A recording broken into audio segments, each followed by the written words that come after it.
Is up, everyone? Happy Sunday to you. Let me pull up my live stream. If you follow this channel, you know this is a random live stream channel. Sometimes I just pop up when I want to. When I catch something interesting, sometimes I'll just do a live stream. And so I was looking at my news feeds and I kept seeing a story pop up about a track meet. There was a young man who was stabbed by another young man over a seating dispute at the track meet. And, you know, this is a tragedy, first and foremost. This is a tragedy. You have two young people whose lives have been impacted forever. You have two families. You have a community who's, been impacted forever, and sort of what happens after this tragedy obviously determines a number of things about the people, about the community, and all those things. So, Austin Metcalf was a young man who was recently murdered by another student at a track meet. And apparently, there was a dispute over seating arrangements. And so, apparently, this kid, Carmelo Anthony, was sitting in the wrong area. Not sure why he was sitting in that area, but he was sitting in the wrong area. I'm not sure if he was on an opposing team, but the area that he was sitting in allegedly was a sitting area reserved for Austin's team. So Austin took it upon himself to tell Carmelo that he was in the wrong area, he needed to move. Whatever the exchange was, Carmelo refused to move, and whatever the exchange was, it brought Carmelo to saying, if you touch me, see what happens. So perhaps Austin said something, if you don't move, I'm going to move you, right? And that led Carmelo to say, touch me and see what happens. And so obviously, this kid came locked and loaded with some type of weapon to defend himself. I'm not sure if that area was foreign to him. I'm not sure if his parents instructed him to kind of keep something on him to protect himself because he was in an area that was not familiar with him when he went on this track meet. I'm not sure what the scenario was, but whatever the scenario is, this young man took a knife to the track meet. What's going on, Alyssa? Now, everybody wants to play all kinds of cards with this. You have different people from political spectrums playing the race card hard on this, but I look at this as people um, doing things that people do. Unfortunately, these scenarios have played out all the time. It doesn't have to be a black and white boy, white and white boy. It doesn't matter. These kids these days are a different type of breed. And I'm not going to make anything about race. I'm just going to sit here and I'm going to analyze the situation and kind of think about what we can do to be better as people. How can we train our kids to be better people, and even people who are conscious enough that in this world that we live in, you cannot just run around being a vigilante, that you need to, have some level of decorum to let authorities handle situations. Okay. Thanks so much, Jeff. How are you today? So we have this situation and we're going to listen to the news story. And this is sad. Like, I feel my heart goes out to both parents, right? And again, I'm not about to play the race card on anything. I don't think. Oh, I did the opposite. I didn't even know this. I'm not going to play the race card on this because the victim is a white boy and the aggressor is a black boy. I'm not doing that, right? I think we have way too many people who like to just go there, and sometimes there's other things to take out of these situations. So let's go. During a track meet, allegedly admitted to the crime. Now, this is live now And I guess this is an extension of Fox. The 17-year-old accused of fatally stabbing a Texas student athlete during a track meet allegedly admitted to the crime. Now, he also asked officers if his actions could be considered self-defense. That is according to a newly released arrest report. On Wednesday morning, 17-year-old Austin Metcalf, a junior at Memorial High School in Frisco, Texas, was killed at a track meet. Police said a student from Centennial High School in Frisco, 17-year-old Carmelo Anthony, stabbed Metcalf in the chest during a fight. Anthony was a Okay, so these are obviously students from rival schools, and that this is just my assumption based off of the information that is given. These are students from rival schools. You have Centennial High School versus Memorial High School. These are participating schools, I'm assuming, in this track meet. All right, so this is sad. You drop your kid off in the morning to go participate in competitive sports, and then you get a call to say your kid is gone, right? And why? And it's just like, why is my kid gone? And arrested, now charged with first-degree murder, and is being held in the Collin County Jail on a $1 million bond. Our Fox 4 Dallas team has been covering all of the information here. Alex Boyer has the latest. In that 7-page arrest warrant affidavit, several witnesses, including Metcalf's twin brother, describe how that deadly encounter went down. It also revealed that the suspect reportedly admitted to a Frisco police officer that he stabbed Metcalf. My son is gone, and I don't really have words. I've tried to figure out what I was going to say, but he's just going to be so missed. The pain is still raw for the Metcalf family after 17-year-old Austin Metcalf was killed on Wednesday morning at a UIL District 11-5A track meet in Frisco. I think he was extremely smart, always in the box. He just came to him real easy, and just him playing the football as well just made him just a great person overall. Here's what happened according to witnesses and the police report. Metcalf got into an argument with the suspect, 17-year-old Carmelo Anthony, over a seating dispute in the bleachers. Metcalf told Anthony he needed to move from under the team's tent. He always was one to step up and be the. So I guess I'm trying to figure out, what are the rules at this track meet? This is very sad. Absolutely. Links, I see you. Angela, what's going on, beautiful? I see you. I live in Frisco and work next to the high school. Oh my God. So you probably are feeling this right now. I mean, this is really, really sad. And, I guess, I want to, hang on. Carmelo Anthony over a seating dispute in the bleachers. I don't know anything about how every school works, but my kids have participated in competitive sports at schools, and I know that when it's time to kind of get prepared for the game, there's different areas for the teams. They're not all together. They're not sitting together. Usually there's even a spot for rival families to participate and see their kids play, depending on how the auditorium is set up. So, especially in high school, there's definitely an opportunity to, see those separations of the team. So, I'm not really sure, why Carmelo Anthony was sitting on that team's bleachers. And so if anybody knows, how, the structure of that school or that setting is set up, where do the teams is it kind of a free for all? Is there no separation between the teams and their people? Let me know, because according to Austin Metcalf's family, that tent area was specifically for their team, under the bleachers. And so him being over there was really, it just didn't need to be there was another area for him to be in. So, again,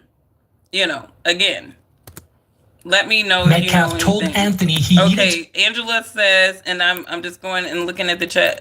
She said that there is a separation. Okay, so clearly we are establishing he was not supposed to be there. Not sure why he was there. Okay, so Carmelo Anthony is clearly in an area that he's not supposed to be in. And obviously he's playing from another high school, so he's playing from a rival team. So, I can get why Austin Metcalf is like, okay, bro, why are you over here? Right? This is not your area. And I don't even think that would be even coming from a place of racism, right? It's just about sportsmanship. Bro, this tent is for our team. Why are you over here in our team's tent? Right? So this is Austin probably confronting Carmelo because clearly, this tent is marked for our team. Yes, rival boys bring sports bros. Okay, he was not supposed to be there. Okay, so this is somebody who lives in the local area and can vouch for there is a separation of these teams when these sports events are happening at this particular place. So right off the bat, Carmelo is in a spot that he shouldn't be. Is where I'm getting. Needed to move from under the team's tent. He always was wanting to step up and be the person that would do the right thing. Okay, but this is where Austin messed up because even though you're stepping up, right, and you call yourself doing the right thing, the right thing would have been to get somebody who is an official. The right thing to do would have been to get somebody who had the authority to move him to another location. It's when you take it upon yourself to be the authority and that has not been given to you, this is where things will always go south. And I'm not saying that what happened to Austin Metcalf was something that he deserved, but this is a learning experience. This is a teachable moment for parents that we have to teach our kids the chain of authority. We have to teach them the chain of authority. They must learn it. They must learn it at home. They must learn it outside of the home. Okay? Because Austin Metcalf could have just grabbed somebody who had the authority to relocate Carmelo Anthony. He did not have to take it upon himself. Even if he felt like it was the right thing to do for Carmelo Anthony to be removed from that area for a variety of whatever different reasons, it was still not his authority to remove him. It wasn't even his authority to confront him. I would have just got an authority who could mitigate it without there having to be any confrontation between him and this other young man. But unfortunately, that was not the route that Austin took. Austin, like his mom said, always was about doing what was right, and he was going to make himself an authority over who should be in those bleachers, and he was going to be the authority to remove the person who was not supposed to be in those bleachers. And unfortunately, it did not work well for Austin. And I'm not saying this to not be sympathetic, but we got to break down life scenarios as they are. I mean, it just is what it is. I have a son myself. By saying to this gentleman that you're not supposed to be in this tent. This is because they have personal items there. Anthony opened his bag and reached inside and said to Metcalf, "Touch me and see what happens." Okay, so off rip, I don't think Carmelo Anthony would have said, "Touch me and see what happens," if Austin Metcalf did not say something on the lines of he was going to put his hands on him. Okay? Nobody is just going to say, "Touch me and see what happens." Okay? Usually that is a response to somebody saying that they're going to put their hands on them. Okay? So, that response is an indicator that a threat to put his hands on them was made. In whatever form it was made, and Carmelo is telling this boy, "Touch me and see what happens." Reportedly grabbed Anthony and told him to move. He knew he was supposed to. Okay, so now Austin Metcalf, this is a young little pissing match showdown that really didn't even have to happen, right, between these two young men. And Austin Metcalf decided that he was going to call this kid bluff, right, and he was going to proceed without authority to remove Carmelo Anthony from that area. Okay, this is cause and effect, people. This is, and I'm not trying to not be sympathetic here, But there's an overarching theme here that parents need to take away from. That you got to teach your kids. You cannot be going out there playing vigilante when you don't have the authority to play the vigilante. All right? And this is just the reality of life, whether you like it or not, right? Life is going to pan out however it's going to pan out. But when you start overstepping authority, you're given authority, things tend to go south. Should they go as south as young man dying? No, but it happens. And it's happened all the time. And if people, and I talked about this in my last live stream, human beings do not learn. We do not pass on the right lessons to our children. And so therefore our children, generation after generation, they go out into the school hard knocks, and some of them don't make it. Some of them don't make it because we're not saying the right things. We going out there, do what is right. Police your peers, right? No, I would never tell my kids to police their peers. You are not the authority over your peers. You're not their parent. You're not the school. You mind your damn business. Mind your own business. Don't be trying to be the vigilante or nothing. You get the people who need to be the authorities to get up in there. Because everybody is not raising their kids the same way. Everybody's not raising their kids the same way. You're looking at Carmelo Anthony and you're looking at Austin Metcalf. Both of these kids arguably were likely in really good homes. Their parents probably had functional households. Both parents in the house, right? And so again, I don't like to look at things through the lens of race because these are just lions. Austin was a lion. Carmelo was a little lion. All right. And this is what they do. But if you don't teach the lions how to roar, they will kill each other. And this is why you need strong, sound-minded men teaching these young men. And I listened to Austin's father, and it seemed like the man was very reasonable. I listened to, we're going to listen to his father at the end. And, this is such a hard test for a lot of parents. And this man obviously has faith. And I respect the man with faith because, he could be cursing God, right? Like Job's people told him to do, curse God, all this stuff. I know this hurts, right? But this man is giving it to God. He's looking at this test and he's throwing his strength on God.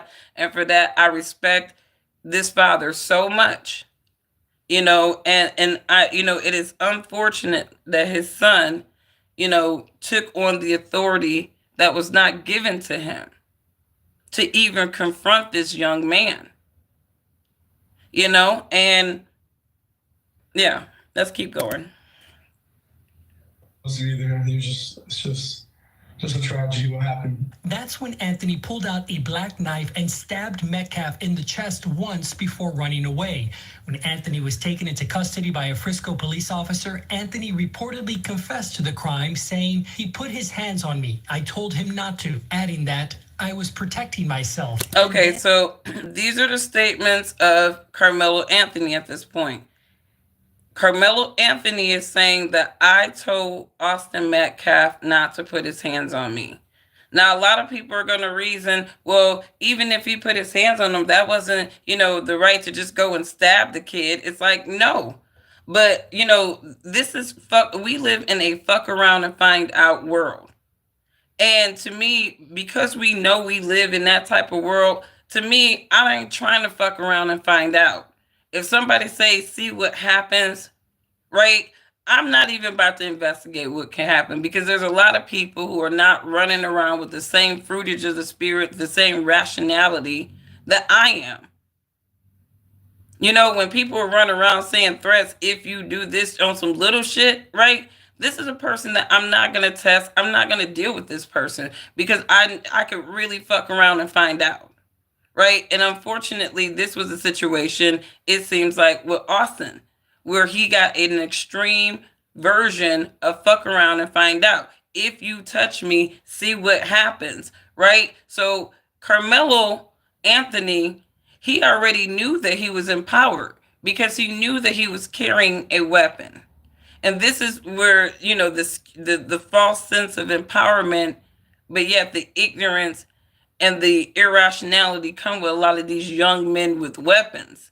It is the weapon that makes them feel super empowered. That, you aren't going to just say or do anything to me because you're going to fuck around and find out because I know what I have on me.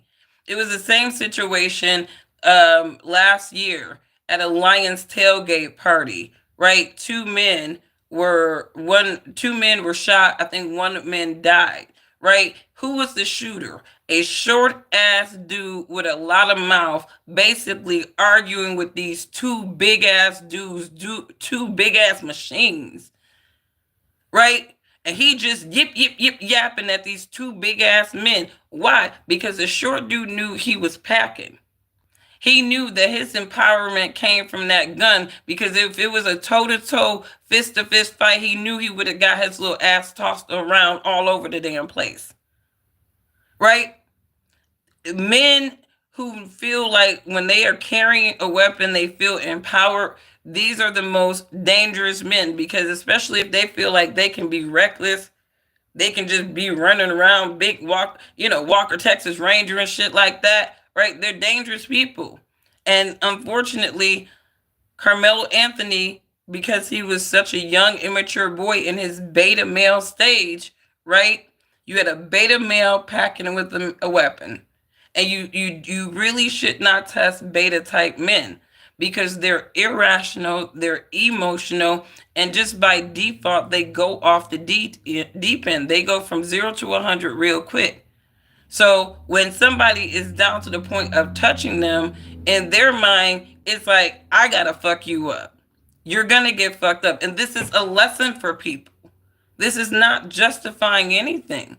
But I think people need to start really understanding how fucked up other people really can be. And when they say, don't touch me, if you touch me, see what happens, and you want to keep antagonizing situation, it's never, ever going to be what you want, because other people don't look at just regular ass people in their face as an authority of their space or anything like that. Right? And when you start making yourself an authority over other people, this is when you fuck around and find out. This is when you fuck around and find out. And this is, and tragedies continue to happen, because if you peel back the layers of what started the root cause of the tragedy, right? It was an individual who maybe was in their rights, but they did not take the right authority chains to make a situation better, right? And this is just all the way around sad, because obviously Carmelo Anthony's parents, somebody in his family or something, maybe the internet, because these kids, before it was the kids, they were influenced by the TV. The TV and the radio was influencing the kids. Now it's the internet influencing the kids. So I don't know if it was the internet or what that influenced this young man to come to a track meet packing, right? But something told him that I need to be walking around packing at all time, ready to defend myself at all times, right? And if somebody touched me, put their hands on me, right, as opposed to me trying to duke it out fist to fist, right, I'm going to automatically bring out a weapon, right? This is real life bitch behavior at the end of the day too, because now these young men don't even know how to fight. They're like, I'm not going to waste my time fighting and doing all that. I'm just going to try to immobilize, maim somebody. And even they got the young girls doing it. Remember, it was like last year, the black girl smashed the other girls, Haley or whatever. But they were all with the shits. They was all on that little gangster shit, right? All of them, even the white girl, right? All of them was on that gangster shit, right? And it didn't work out well for the white girl, right? And they wanted to make that into a race thing until they found out how gangster little Haley was, right? She was about that life, trying to be gang and all that stuff, right? And then they quickly shut the hell up. With this Austin Metcalf thing, I'd be interested, to know a number of things, but at the end of the day, I'm not interested because, the young man is gone. His parents are dealing with, their son being gone. He was an identical twin. And it's just really sad. It is really sad, And that wasn't self-defense though. Like, to me, here's the thing. And here's the thing. I don't know if it was self-defense or not. Because here's the, by the word choice of Carmelo Anthony, he is clearly using words to say, you better not touch me. Don't touch me. See what happens. He's using warning verbiage here, right? But even with self-defense, you have to think about you have to still use equal or lesser force, right?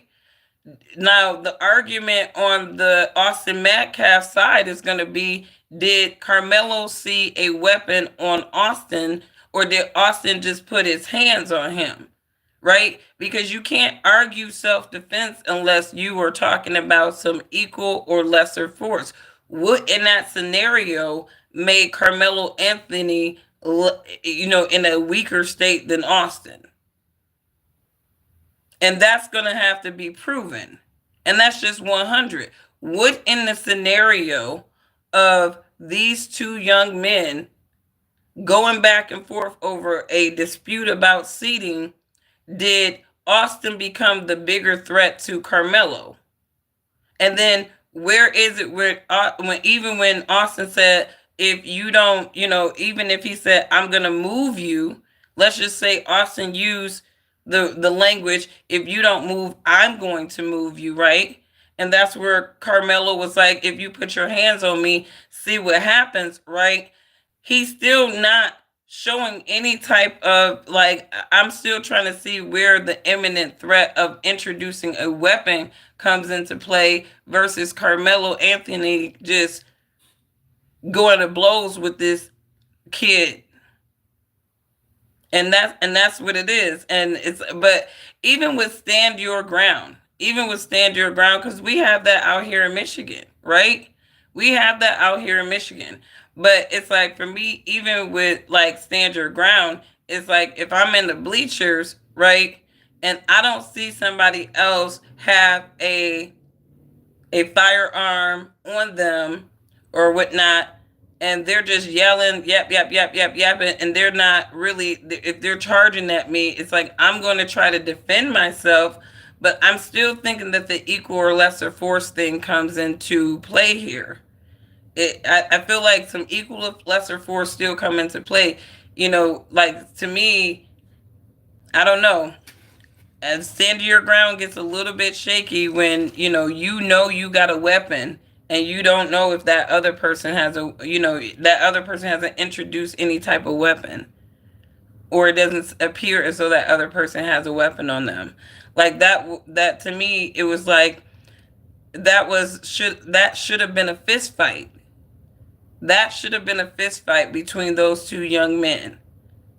That should have been a fist fight at best. Nobody should have pulled out a knife. There was no ground to stand on. It was really the ground. If you were standing on the ground, it was either somebody is going to get their ass beat in a fist fight and somebody is not going to get their ass beat. And what's really weird to me is Carmelo, right? You mean to tell me that Austin Metcalf was such a threat to you that you just had to pull out a knife? So I'm trying to understand, what is the size disparity of these boys? What was the absolute imminent threat of Austin Metcalf for Carmelo to conclude that he needed to stab the young man? Police officer, is he going to be okay? Metcalf died in his brother's arms. I'm not at that point to forgive and forget, but eventually I will. But I pray for his family. I pray that they understand what we're going through as well. This whole community has really wrapped their arms around us, and if I could say anything to the nation, I would say to make sure that you just hug your babies tight, because you don't know when the last time you get to do it. In a statement, and if I could say anything to the nation, I would say teach your babies right. If you teach your babies right, you sort of, you still want to hug your babies tight, but teach your babies right, right? Don't have your kids going out there just taking, authority into their hands. If Austin really had a problem with Carmelo being there and he really shouldn't have been there, he should have, notified the right authorities. He should have notified the right authorities. Point blank, period. When he assaulted him, he was a threat. He assaulted him, stand your ground. But he assaulted him with what? Did he assault him with his hands? Did he assault him with an object? Right? Because I think that there should be some type of equal and lesser force scenario coming into play here. And that's just my opinion. Austin put his hands on him. That's assault. Right, it is assault. There are no levels to assault that can stop someone from defending themselves. I don't know, and every state is different. Every state is different, but I think that there are levels to assault. If a man slaps you, for example, right, that doesn't give you the right to pull out your gun in that man's life. It just doesn't. You should whip that other man's ass because other men shouldn't be slapping other men, but that does not give you the license to end another man's life. And that's just my thoughts, and like I said, every laws in every state are different, but I would say some of these stand your ground laws got people confused because now you're yelling self-defense in situation where equal or lesser force is not even an issue. It doesn't even come into play.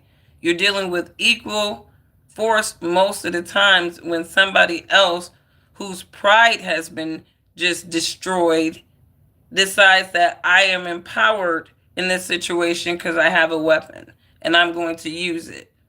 Right? So this is a sad situation all the way through. And again, I don't want to play the race card on this. This is just two young men, unfortunately, unless there was some racism words that were exchanged, and that led up to this situation. I'm not going to sit up there and channel everything to racism, right? But this is unfortunate. But there's a lot of things that can be learned in the situations like this. Number one, sportsmanship is important, right? Unfortunately, Carmelo might have not been in the right area, right? Austin didn't like that. Maybe he was a competitor. Like, why are you over here, right? And I think that Austin definitely was in his right of saying that if he was a competitor in their space, because you don't really know what you're doing there at that point, right? You're not demonstrating sportsmanship, right? Because now you're over here trying to antagonize. You're trying to antagonize, the opposing team by just being in their space, right? And maybe that probably was like a pride thing between the two of them. But then you turn around and they get into this verbal exchange, and now there is, I'm pretty sure Austin was threatening to remove him from that area himself, right? Terrible. This is just really, really sad. I wish that Austin would have just left it alone. I really wish that Austin would have got the right authorities in the mix or just left it alone. Right? And I really wish that whoever was in Carmelo Anthony's head would have, taught him to have at least a mild temperament, not to just be pulling out knives, stabbing people, and to learn how to fist fight. Problem with a lot of these dudes is they need weapons because ain't no man out there teaching them how to fist fight, right? Most of the times, people are teaching their little boys not to defend themselves from bullies, just to take it, tell now in a situation, and it's kind of crazy, but it starts at the little kid level. I have a little boy, and I know how the little testosterone works in a lot of these little areas, even these little lions, right? They test each other. And a lot of times, boys are like lions. They have to duke it out to see who's the weakest, who's the coolest, right? Because it was like, even with my son, he's a relatively big boy for, his grade level. He's diesel. He's very muscular, and all of the dudes in their and on his dad's side, they're built like Bruce Lee. These dudes are just natural muscle mass. They are naturally born machines, and that's why they all go into the army at some point. Their legacy of servicemen, but they're machines. They're built like machines. I remember his dad was telling me that, like, when he was in the army, they kept testing him for steroids because they just couldn't believe his muscle mass. But that's just how the guys in their family are built. They're built like machines. But there's always little boys that see the bigger little boy and they want to see how pussy he is.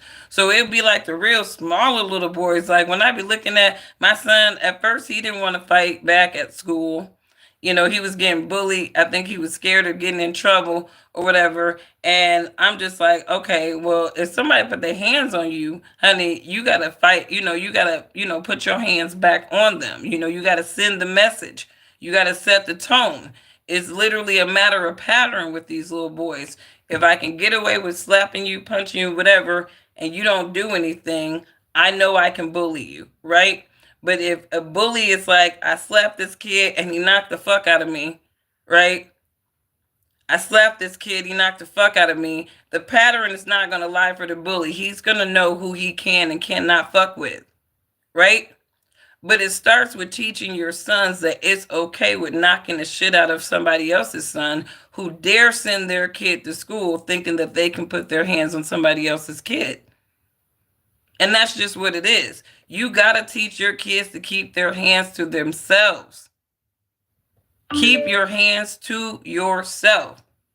Because sometimes it don't work out well for kids who think that they can just go to school putting their hands on other people's kids. So it's just one of those things where, I don't teach my son to let somebody else's son just put their hands on them, but I don't teach my son to go to weapons. I teach my son to learn how to fight, and that's what his dad is in the picture for too, to teach him how to fight. My son really didn't get bullied after he learned that he could just fight back, but even when he knew he could fight back, he didn't want to, because he knows that he's bigger than these other kids. He knows that he can fuck up these other little boys a lot more than they can hurt him. And so he don't really like to fight. He's a very like, that's just, I don't like fighting, right? But if I have to, I'm really going to fuck your kid up. And I'm okay with my son thinking that way. So don't send your kid to school thinking that it's okay to put their hands on other people's kids. That is the golden lesson. If you don't want to teach your kid that golden lesson while they are going to school, you are doing your kid a disservice. You are doing your kid a disservice, big time. But anyways, can you pull my hair? I'm going to pray for you. 100% awesome parent. Better to have it and not need it, and then need it and not have it. Exactly. First tell them, then tell them the authority that's there.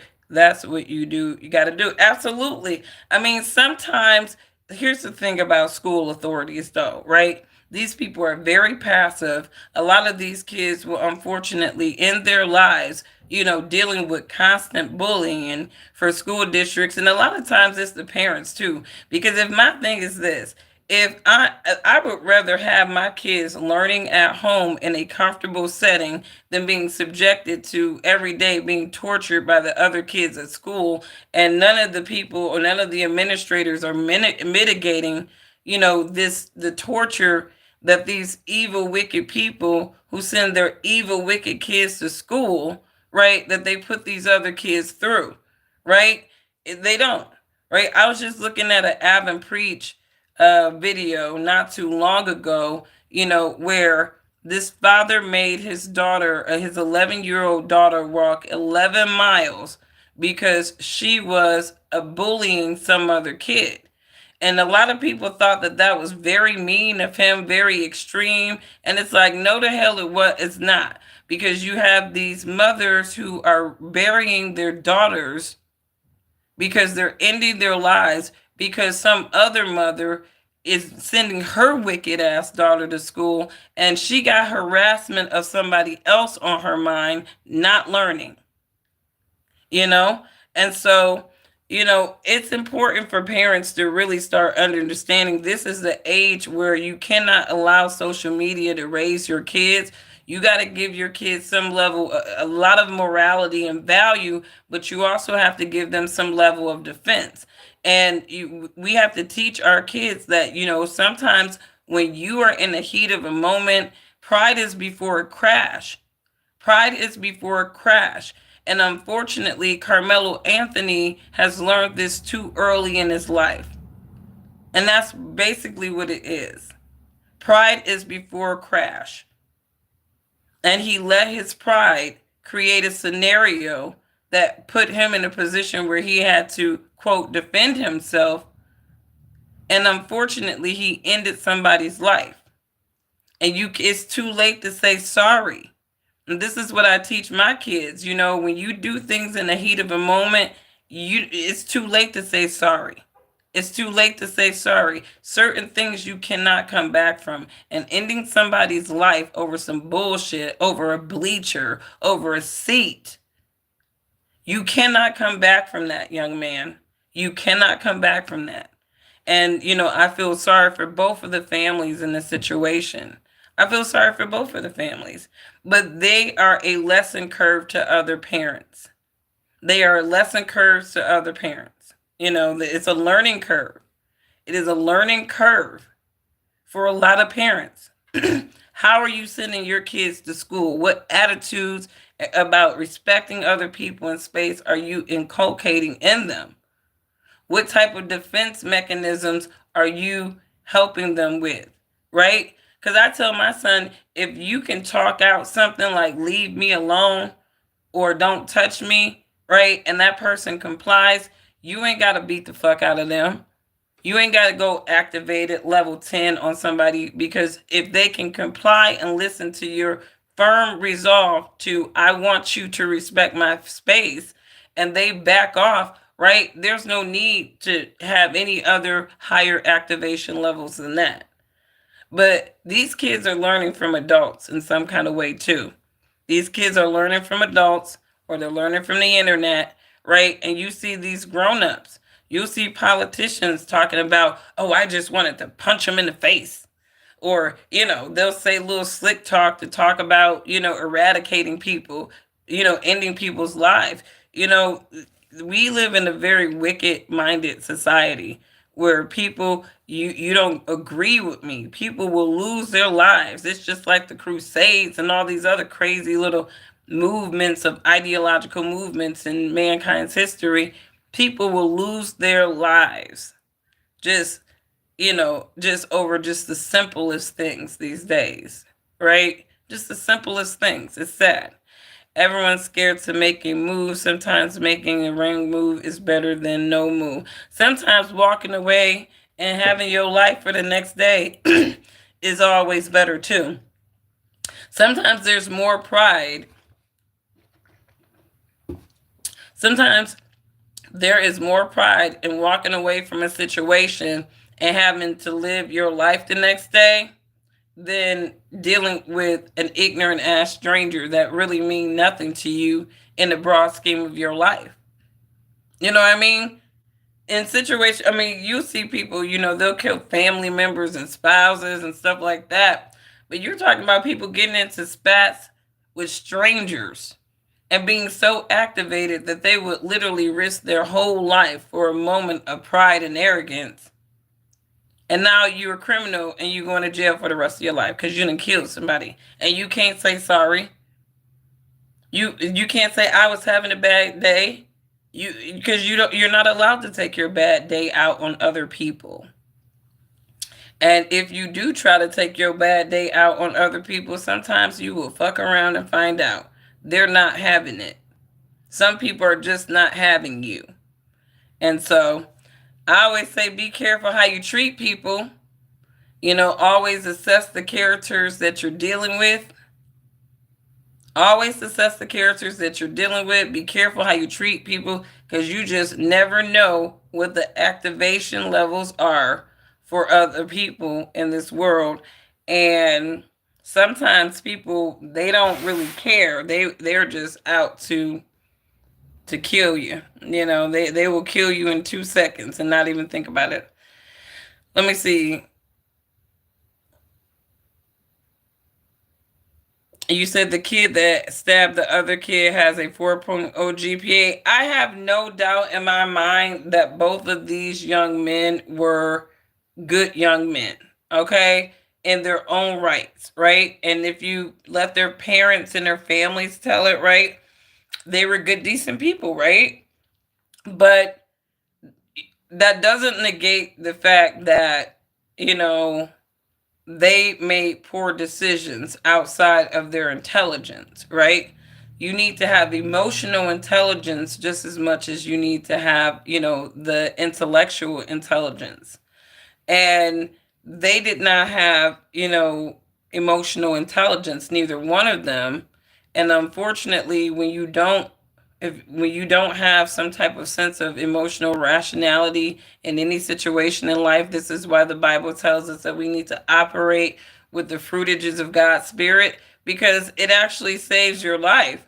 Galatians 5:22 and 23, right? We got to operate with the fruitage of God's Spirit: love, joy, peace, kindness, long suffering. Sometimes, I got to pray, sometimes even, about my neighbors. Sometimes it's like, Lord, some of these people get on my nerve, but it's like, I don't want to go out my way to be rude to them. I don't want to go out my way to be this negative force. It's just like, I'm more like, hey, how you doing? How you doing? Okay, all right. See you go and keep it moving, right? I stay in my lane. I mind my business. And there is peace with that. There is peace with that, right? I did have to cuss out one of my neighbors like for a couple of times because, he was just being rude, dragging his shit all over my yard, having garage sales, and instead of putting all the residuals for trash in front of his house, he'll put them all in front of my house, right? And I'm one of the few black people on the block, so I'm like, I know what you're doing here. So I had to check him so hard, and because so many other neighbors was like irritated with his ass, they just enjoyed it. It's like they always leave it to the black woman. Always leave it to the black woman to solve their little problems, and then they want to talk about we unhinged. Just like, no, I've been patiently letting this build up for 2 years. So when I have to cuss you out, trust and believe it is merited, and you're going to get the ultimate rebuking. And there is so much peace now in the neighborhood. There is peace. There's peace. People stay in their lane, right? There's no issues, right? Because everybody understands their role. And their role is their household and staying in their lane. But yeah, leave it to the black woman to get the judgment and the peace going in the neighborhood, because we are chilling over here. Absolutely. I've seen some depictions of the kid Carmelo, of him being like a thug and everything that comes with that. Come to find out, he's an honor student. I mean, but here's the thing, though. The unfortunate thing about even some of these honor students is they start listening to a lot of this rap music. They start getting engrossed in the internet and what some of these little ignorant little things on the internet are doing. And even if they're doing well in their home life and their school life, right? The devil is still deviling in these kids' faces and their ears through this technology and this internet. Look at the young boy, the Arabic boy in Dearborn, right? Trying to be gang, right? Right? He hanging out with his friend Brady and Devin, right? And they're doing these videos playing with guns. They 16, 15, 16, playing with guns, talking about some we gang. They talking about like these rappers, like they cut from these cloths, right? In their Cushing neighborhoods and their scooters and their skateboards, right? They talking about that gang. They don't know nothing about the psychology of poverty that makes a lot of these kids thugs over here, right? They just trying to absorb because they think it's cool, right? And what he doing? Just playing with the gun, shot his friend in the head. Now you got a 16-year-old kid dead by the hands of his friends who is playing around with guns, trying to emulate a lifestyle that is completely removed from their own.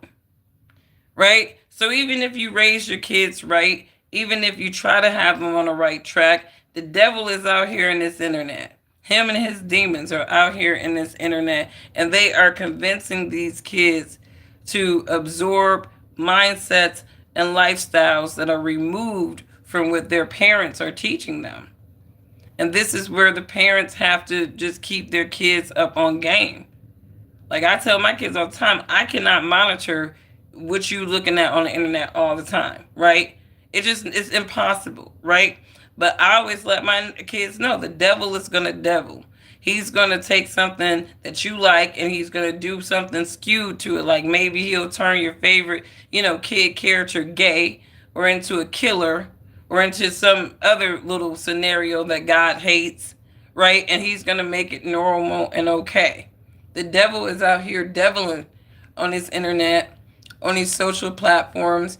You got a lot of children who are products of the children of Satan who have a huger voice than most of your normal peasant children, right? And so these kids are out here deviling too and putting all kinds of wicked ideas into, the peasant kids' minds.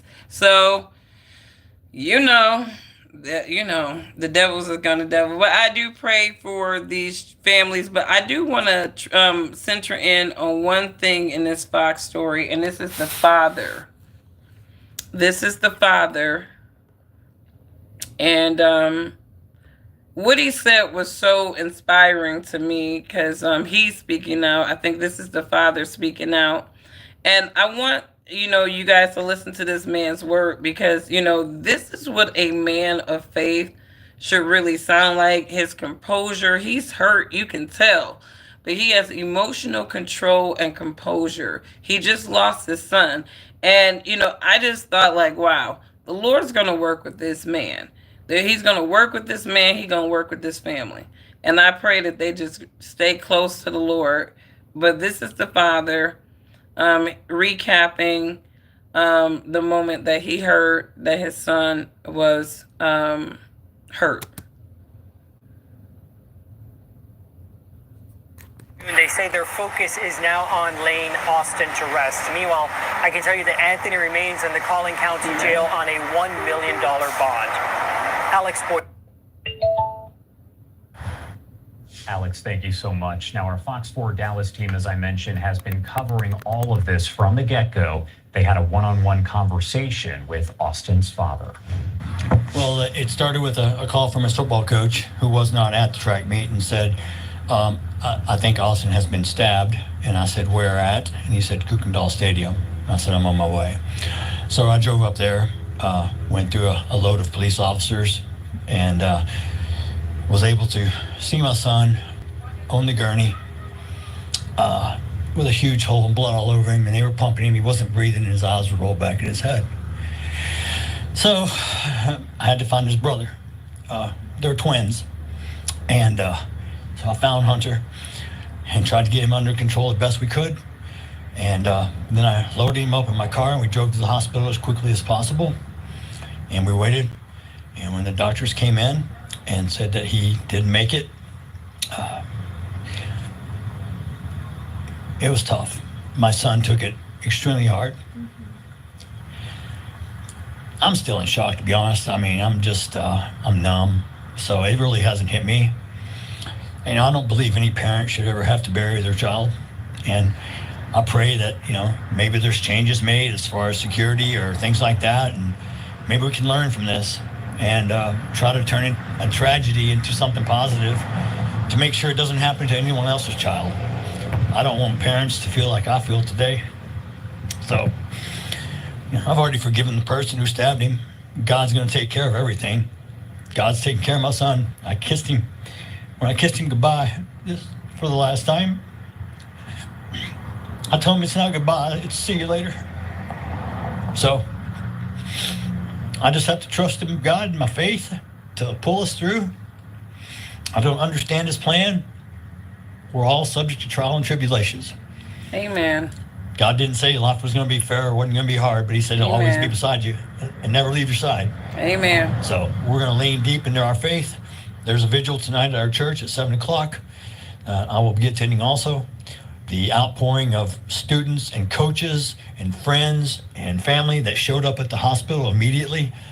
It was just shows the way my son touched people's lives. He was voted team MVP of the football team this year. He carried a 4.0. He was National Honor Society. He's ranked in the top 50 of the state in his position. He's having D1 colleges contact him. He had a great life ahead of him. And to be taken away, it's such a tragedy. I mean, I can't even tell you how I feel because I don't know how I feel. I feel numb at the moment. Yeah. I just hope that this doesn't happen to any other parent and their child. But I do hope for justice. I do hope for justice because this is unacceptable. And the fact that, someone was immediately taken into custody, they know who did this, they are charging him with murder. I mean, how does that make you feel that police immediately got this person? First of all, I feel sorry for that individual because he's now made a mistake that's going to cost him the rest of his life. The hard part that cost me is I lost my son, and his brother was holding him, trying to hold the blood in, and he passed.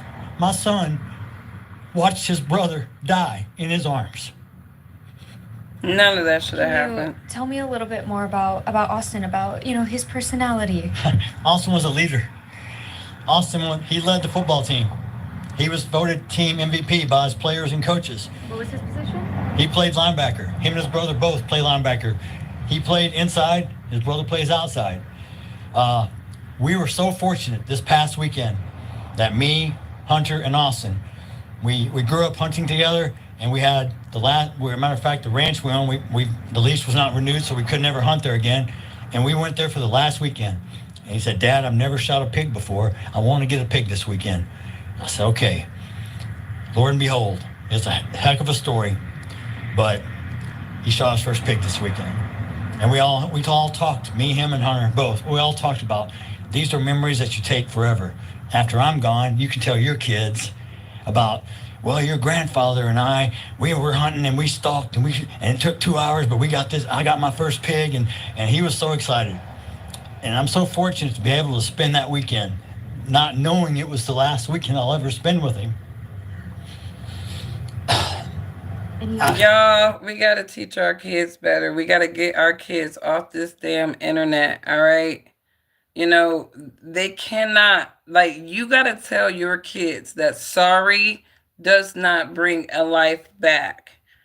That you running on a mindset from the internet, that if anybody say something to you, put their hands on you, that you have automatically the right to neutralize their life, right? That is the wrong message that we should allow our kids to carry without consequences. You can carry that mindset if you want to.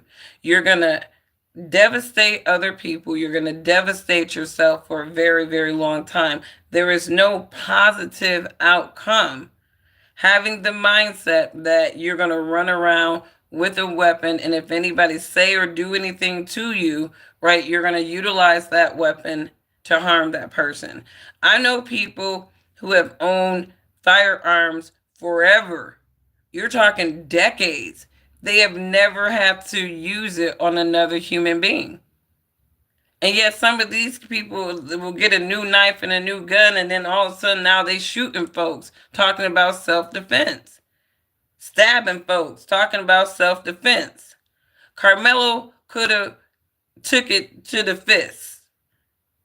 He didn't need what was in his bag. Carmelo, if you was really that hard, bro, right? You that guy, right? Big tough, right? Y'all should have been throwing blows at best, you and Austin. But this is the punk ass shit that a lot of these young men think. I can run around with a weapon, right? And now I'm big man. So, ain't nobody about to say or do nothing to me, or I'm going to end their lives. And now you sitting up there with your whole life ruined, right? Whole damn life ruined. over a seat. Over a seat. Damn shame. It's a damn shame. And there are trickle down effects to these little moments that these kids are having. There's trickle down effect. You have two families. Because I'm sure Carmelo's mother is devastated, and you devoid of the race narrative that people want to paint. The bottom line is your dear precious son took it upon himself to stab another kid instead of using his fists. So was there a dad in the situation that taught the son how to fist fight? Why aren't these dads teaching their sons how to fist fight? Why are these sons running around like little bitches with weapons? Because that's what women do. We don't have the same equal strength as another man to just sit there and fight them. So we need weapons to defend ourselves because we're talking again, equal or lesser force. These boys look about the same size. So it does look like Carmelo could have beat his ass or they could have just threw some blows with each other until somebody broke it up. Nobody had to die in that situation. Nobody had to die in that situation at all. So I think that we live in a society of pussy ass dudes running around with weapons because their fathers did not teach them how to fight. It's so interesting because you know, I was doing a little history lesson, and shout out to those Germanic, Celtic, Viking type of people. You look at the history of those people, they taught their sons about fighting very early, right? But you saw a situation in some of those wars where they were in fist fights. Like you have documentations of these dudes, they didn't have weapons. They were just throwing blows in some of these battles. They were real scrappers, right? And you do got to teach your son how to scrap, but you also have to teach him to have the self-control that you ain't got to just be out there scrapping with everybody just because, right? But where are the men then? Like, I'm not, no stab to this dad or anything like that, and this is not to go towards, um, Austin's dad, right? Because the only thing that I would, say with Austin is, honey, I wouldn't teach my kids to just put their hands on people and be a vigilante. I would just kind of let things either let it slide if you can't use your fist or get the right authorities, but just don't be running around thinking that you're the authority, to somebody who is your peer because they're not going to take that very well. And even if you're in the right of what you're saying, right, you still don't have the authority to put your hands on anybody else or invade their space, right? If Austin really truly had a problem with him being there, he should have went to the right authorities. Just say, hey, I don't want any problems. I feel like it's going to be a beef here. I'm trying to create, trying to neutralize this before it escalate. Whoop de whoop, right? So I do feel like, unfortunately, it was just a situation where these young boys did not settle the situation the right way. It's just terrible stories that's gonna be that's gonna be handshaking. It is. It's really sad. It's really sad. But I'm not gonna play the race card on this. The ignorant folks like to play the race card on every damn thing. I see the white conservative media are trying to vilify, generalize black men, right? Try to talk about, oh, we need to talk about the threat of black men. This is a young man who, Carmelo Anthony did not grow up in some, touch household where, he did not have any type of grounding, right? And they definitely don't have this same type of rhetoric when their little white boys are out there killing each other, right? We don't have a problem with white men at that point, right? So again, the ignorant so-called white Christian conservatives who don't have the Christ spirit at all, right? They love running around with their little supremacy, trying to generalize every single thing as something being about racial superiority versus inferiority. You break this situation down and right now it doesn't even seem like racism or anything had anything to do with it. This was just some really unfriendly competition, some petty unfriendly competition that really went south. And it was one of those things where you had two individuals who probably didn't know anything about each other, right? Who are going toe to toe with each other, right? So again, teach your kids not to just go around flexing authority on other people when they don't have authority on them, but also teach your kids not to be running around with knives at track meets ready to get activated when somebody say something cross to them, right? If you raising a son that's running around with knives and stuff and not ready to just use his fist, you are raising a little bitch, and you do need to understand that too. But anyways, you guys, this is a terrible story. You don't know the other side of the story. Again, I am trying to be as fair to this situation as I possibly can, right? And I'm trying to speak with, no type of bias or anything like that in mind. And I'm looking at this really objectively here. I in the beginning of my video, I broke down some of the words that Carmelo Anthony was saying to Austin Metcalf in response, and it did seem as though Austin Metcalf was saying words that was obviously indicating that he was going to invade his space, put his hands on him, and even possibly even threaten him, right? I've already went through that part, right? But even still, Carmelo Anthony did not have to resort to doing what he did. I don't think that, and we need to know more about it, but I want to know what aspect of Austin Metcalf was truly the imminent threat to Carmelo Anthony that he needed to resort to using a knife to neutralize that exchange. So, that's kind of like where I'm at on it. It's very, very sad. I pray for both of those families. I think the words of the father, they carry a lot of weight and a lot of hurt and a lot of sorrow. But also, I think that a lot of other Christians can draw strength from this man. That this is a tragedy. Obviously, this is a father who loved his kid, loved his family. He was an involved family man, took the boy hunting or whatever. So he lost his son, but even in this tragedy, he is relying on God, and he's keeping his faith up. And I definitely give props to people who just draw strength from God. And so that was really uplifting for me hearing this man speak about his son like that. So, anyways, let me know what you guys think. If we kind of step back and not look at this through the lens of race and just look at it, through the lens of, these two young boys, they got into an altercation, and unfortunately, Carmelo Anthony might have been, Austin Metcalf was dealing with a young man who was probably heavily influenced by internet culture, beef culture, rap culture possibly, and it didn't work out well for him. It didn't work out well for him. And again, you have a lot of people, like, here we go, the white conservative media, they got a shit ton of things to say about just generalizations about Black people.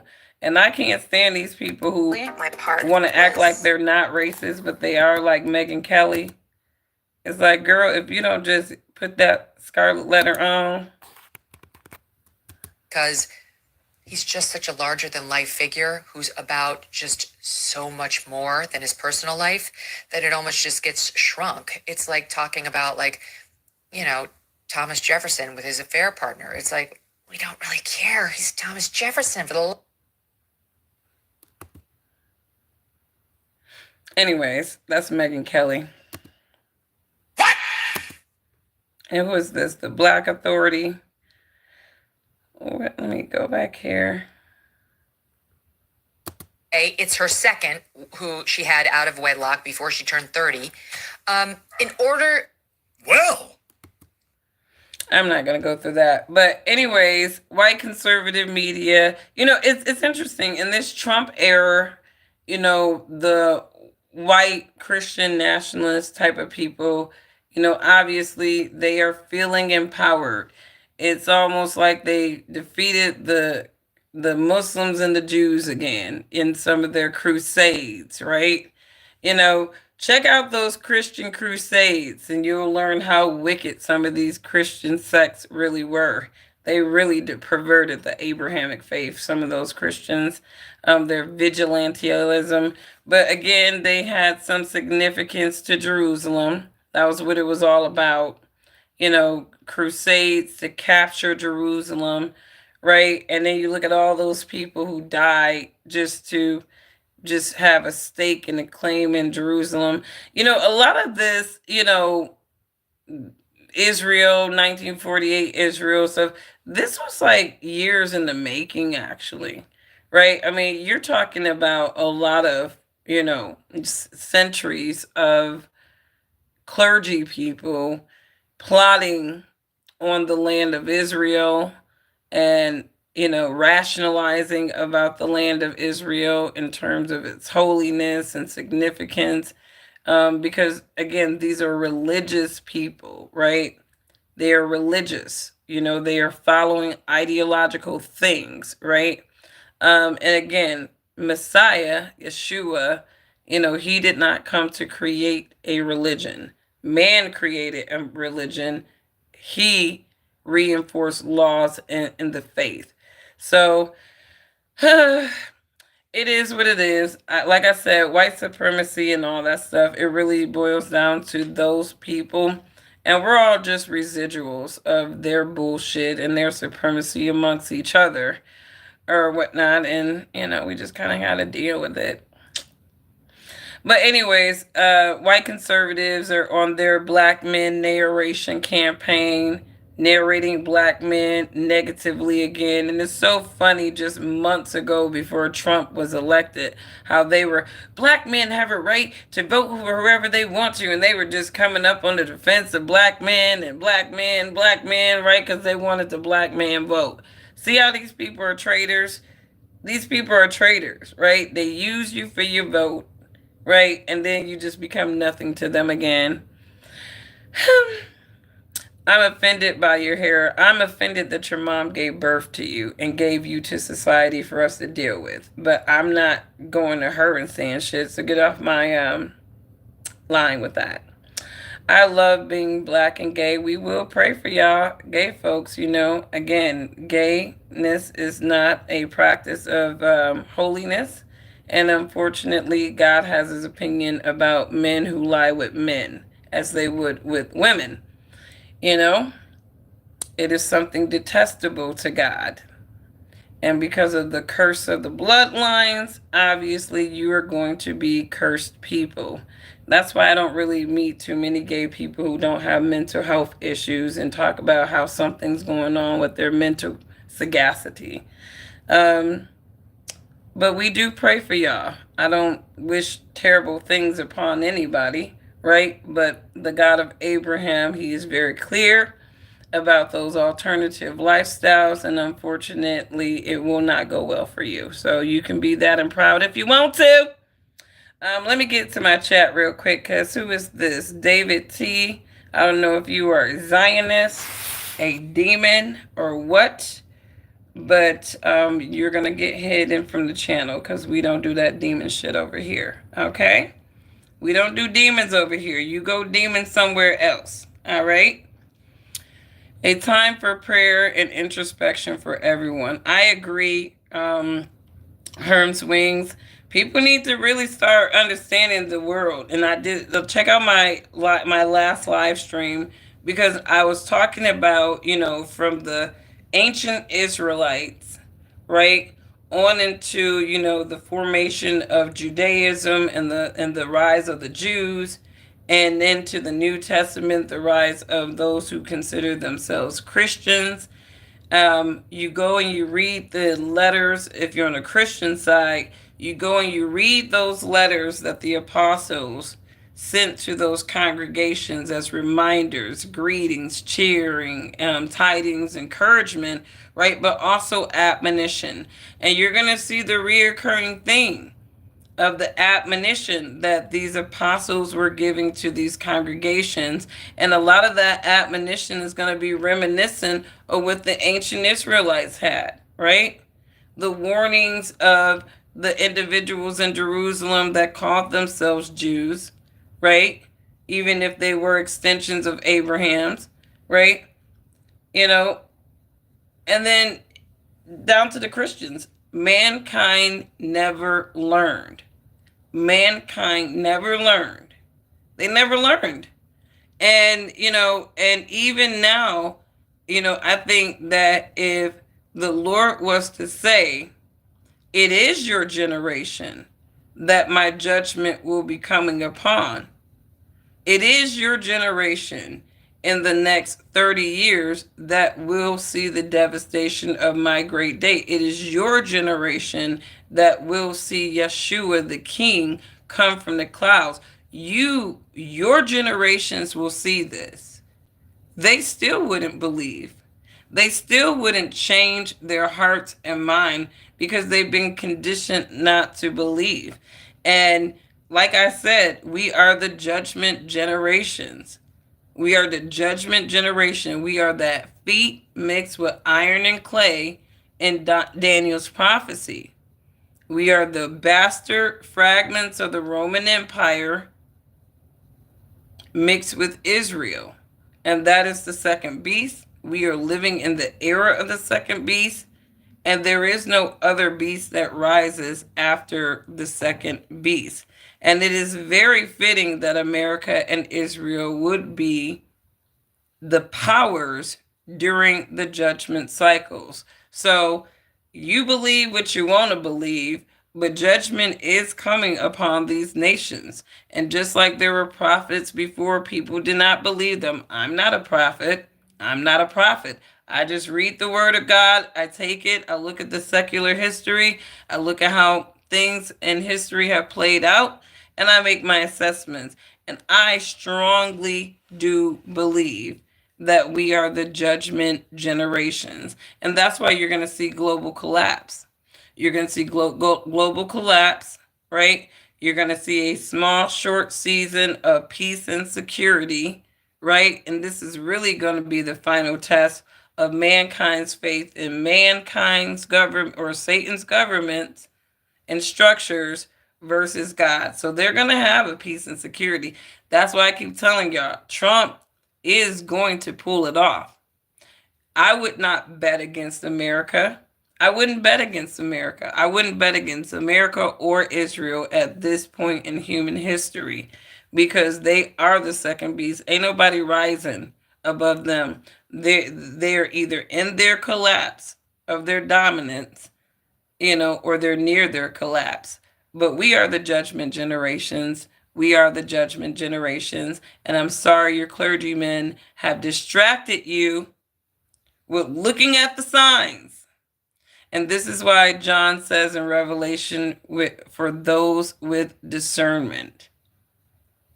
For those with discernment, right? And you cannot get discernment being a lemming to a religion.